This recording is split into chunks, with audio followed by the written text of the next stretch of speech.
इनसे पूछो कि तुम क्या कर रहे हो। मैं तो सारा ध्यान कर रहा हूँ हर चीज़ का, और ये आके गांव के अंदर गप्पे मारते हैं। लियावे तो बेटा एक छोटी सी गोली है सारे गांव में पिटा के उड़ जाए, काम करे को नहीं है। तो वो चीज़ है, अच्छा काम कर रहे हैं। देखो मेरे मैं उनसे बात कर रहा था, मिस्टर नैन है वह। नैन साहब कहते हैं कि 600 करोड़ खालों के लिए आया था और अकेला डबवाली के अंदर 85 करोड़ रुपए लेके आए। आदित्य जी, जोरदार तालियां। ये हमारे पूरे इलाके के लिए गर्व की बात है कि चौधरी देवीलाल जी जो किसान मसीहा थी, उनके पोते आज हमारे विधायक हैं। एक और हम जब विधानसभा में भी इनकी लेक्चर सुनते हैं तो हमारे लिए बहुत एक गर्व होता है कि किस तरीके से वहां पे ये अपने फैक्ट्स को प्रेजेंट करते हैं, किस तरीके से इलाके की समस्याओं को रख रहे हैं। नमस्कार साथियों, आप इस वक्त देख रहे हैं गोल्डन हरियाणा और बोले की जनता। आदित्य देवीलाल की डबवाली जीत के बाद गांव जन जन का सम्मान धन्यवाद कार्यक्रम। इस वक्त की तस्वीरें आप देख रहे हैं गंगा गांव से देख रहे हैं। इससे पहले सुकेरा खेड़ा में, जंडवाला बिश्नोइया में और बारूखेड़ा में धन्यवादी दौरा था आज आदित्य देवीलाल का। इस वक्त देख सकते हैं गंगा गांव से तस्वीरें देख रहे हैं आप, किस तरह से आज आदित्य देवीलाल को मान सम्मान मिल रहा है। लोगों का कहना है कि ये जो मान सम्मान आदित्य देवीलाल को मिल रहा है, ये इसी कारण से मिल रहा है कि ये आदित्य देवीलाल विश्वास पर खरे उतरे हैं और जनता के बीच में पहुंच रहे हैं। बने रहे गोल्डन हरियाणा में।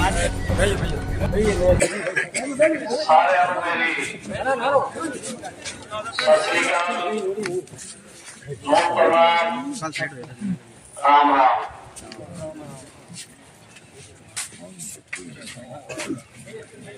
आदर और सम्मान के योग गांव गंगा के मेरे पिता समान बुजुर्गों, नौजवान साथियों, मेरी माताएं, बहनें, मैं कभी भी पैसा लेके आया हूँ तो मैंने उस पैसे को वापिस नहीं जाने, और वापिस जाएगा चंडीगढ़ लाना बड़ा औखा है। अगर हम लोग इतने पैसे लेके आए तो मेरा ही चीज जाने मैं ऊपर बात करके ले आऊँ, जितना है मैं ले नहीं तो बहुत मजा हमारा सोचते है सारा। मैं तो सो ही को नींद को नहीं आवे, क्यों को नहीं आवे, खाली चीज देख सारा देखना देख। ठीक, तो जो पैसा लगाया हूँ उसको लगाओ। और वो जो रास्ता है ना, अच्छा एक और है, अब सबके साझे सरपंच भी सबका साझा है, और मैं एमएलए तो मैं भी सबका साझा। ठीक, तो ये मत सोचो कि पैसा आ गया तो ये फलानी पार्टी का वो फलानी पार्टी का ना। जब आपके हाथ में कलम आए हर एक का भला करो, कोई आना सोचो वो दूसरी को ना भलो करो। कोई रास्ता है, कोई गलियां है, सबकी बनाओ, कोई भेदभाव ना करो। जब आप सरपंच बन गए, मैं एमएलए बन गया, फिर भेदभाव किस बात का? मेट कौन है अपने? आपके मेट कौन है? हर भगवान है। सर नमस्कार। नमस्कार सर, आज जो आपका धन्यवाद दौरा है उस पर आपको कैसा रिस्पांस मिल रहा है, क्या लग रहा है सर? जो लोगों की चाहत थी, जिन उम्मीदों पर आप खरा उतरे हैं सर, क्या कहना चाहेंगे सर? मैं तो आज पूरे इलाके के सभी वोटर्स का, गांव के हर व्यक्ति का धन्यवाद करने आया। बहुत प्रेम प्यार इन लोगों ने दिया है, मैं इनका एहसान ज़िंदगी भर नहीं भूल पाऊँगा। और ये मेरे दिमाग में ज़रूर है कि इन्होंने एमएलए नहीं, एक सेवक बनाया है। उस सेवक के नाते जो मेरा फर्ज है उसको पूरा निभाने का काम करूँगा। एक बात और सामने आ रही, आप बार बार उद्योग मंत्री से मिल रहे हैं, यानी कि कहीं न कहीं लग रहा है कि आप इस इलाके में कोई उद्योग लाना चाहते हैं। इस पर आपका क्या कहना है? देखिए, मैं तो एक चीज़ कहता हूँ कि सड़कों का नेटवर्क अच्छा हो गया है, बढ़िया सड़कें गांव से गांव और शहर से शहर जुड़ चुका है आज के दिन। और उद्योग के लिए अगर सरकार थोड़ा सा प्रयास करे कि हाँ किसी कंसेशन के रूप में उद्योगपतियों को रियायत दे दे तो बहुत उद्योग लग सकते हैं। और उद्योग लगने के बाद हमारे इलाके के जो नौजवान बच्चे हैं जो बेरोजगार हैं उनको काम मिलेगा। तो मेरी लगन ये है कि मेरे इलाके के अंदर अगर उद्योग आता है तो कम से कम बेरोजगारी कम हो। सबसे पहली आवाज़ ही आपने विधानसभा में जाकर ये उठाई, किसान और मजदूर की उठाई थी, और औद्योगिक क्षेत्र की उठाई थी, बच्चों के भविष्य की उठाई थी, और बेरोजगारों के लिए उठाई थी। इसको लेकर आपका क्या कहना, अगला आपका कदम क्या रह सकता है विधानसभा के लिए? तो यही है, जो चीज़ें सरकार कहीं ना कहीं ढिलाई बरत रही है या सरकार कहीं ना कहीं लोगों के को गुमराह करती है, उसके लिए सचेत करने का काम है मेरा। और हर इलाके की, केवल मात्र ऐसा नहीं है कि सरसा की, हरियाणा के हर इलाके की आवाज़ को हम उठाएं, ताकि सरकार हमेशा इस बात के लिए सचेत रहे कि जो विपक्ष है, जो भूमिका हम लोग निभा रहे हैं, वो मजबूती से, और उन्हें इस चीज़ का एहसास भी होना चाहिए। राष्ट्र में क्या कहना चाहें? बस यही कहना चाहूँगा कि मुझे इस इलाके ने नुमाइंदगी दी है, तो मैं इलाका वासियों का सबका धन्यवाद भी करता हूँ। और एक चीज़ कहता हूँ भी, मैं हमेशा हर चीज़ को एक मिशन लेके चलता हूँ। मैंने शिक्षा में काम किया तो मैंने एक मिशन बनाया था कि मैं इस इलाके के जितने स्कूल्स हैं, शिक्षा का दायरा जो है वो 5.5 किलोमीटर में लेके आऊँगा। और हमने वो 5.5 किलोमीटर में स्कूल का दायरा हम ले आए। 12वीं का स्कूल, गांव से गांव की दूरी देखोगे तो हर 5.5 किलोमीटर में 12वीं का स्कूल है। उसके बाद मेरा मिशन था कि मैं गांव से गांव सड़कें जोड़ दूँगा। मैंने 450 किलोमीटर सड़कें जो हैं इस इलाके के अंदर, कच्चे रास्ते थे वो पक्की। उसके बाद हमारा स्वास्थ्य का था कि हम स्वास्थ्य के लिए काम करेंगे। तो 6 PSC, किसी विधानसभा में 6 PSC नहीं है।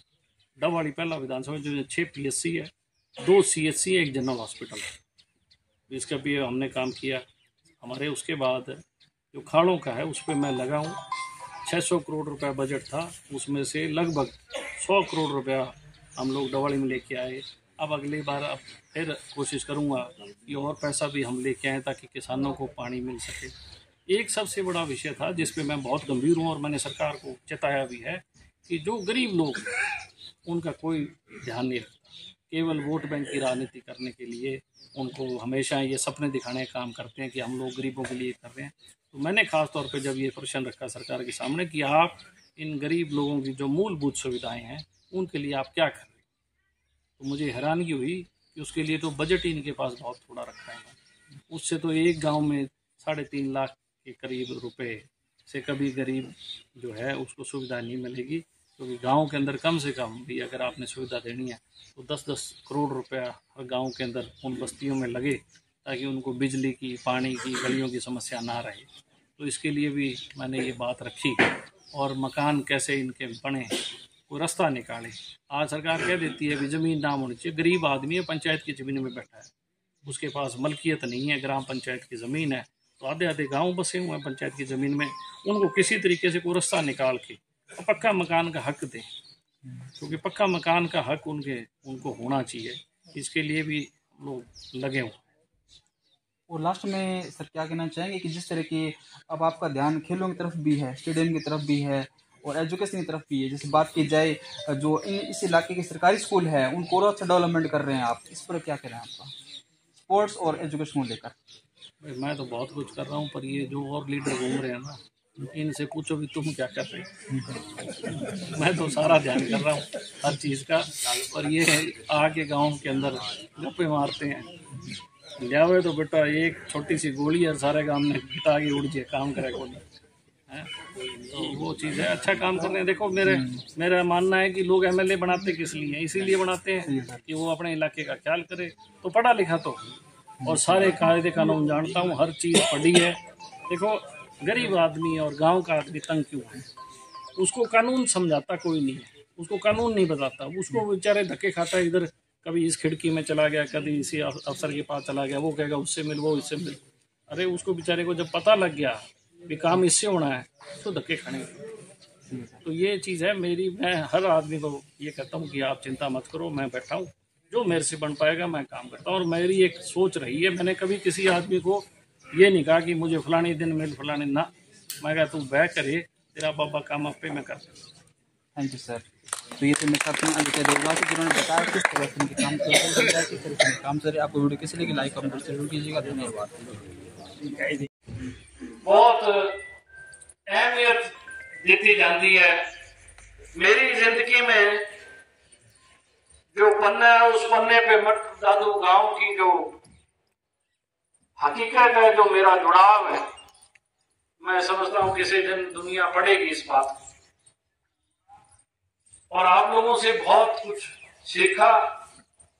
आप लोगों ने हमेशा हर रास्ते, हर मोड़ पे मुझे हौसला भी दिया और मेरे साथ भी खड़े रहे। जब विधानसभा में पहली बार बोलने का मौका मिला तो सबसे पहला मेरा जो सवाल था वो था कि सरकार ने अब तक गरीब लोगों की बस्तियां हैं और उन बस्तियों में कितनी सहूलियत दी है और उसके लिए कितना पैसा मुकर्रर किया। जब जवाब आया तो मेरे होश उड़ गए कि पूरे हरियाणा में लगभग 6,500 के करीब गांव हैं और उन गांव में गरीब, दिहाड़ीदार, छोटा किसान, ये लोग रहते हैं। इनकी बस्तियों में सुविधाओं के लिए सरकार ने 34 करोड़ रुपए का प्रावधान रखा। पूरे हरियाणा की गल कर रहे हैं। मैं हैरान हो गया। मैंने खड़ा होकर मंत्री जी से पूछा कि अगर एक पिंड के हिस्से पैसे पाइए तो 3.25 लाख रुपया पैंता। मंत्री जी रखते गरीबों को बिजली, पानी एक किवें पक्की हो जूगी।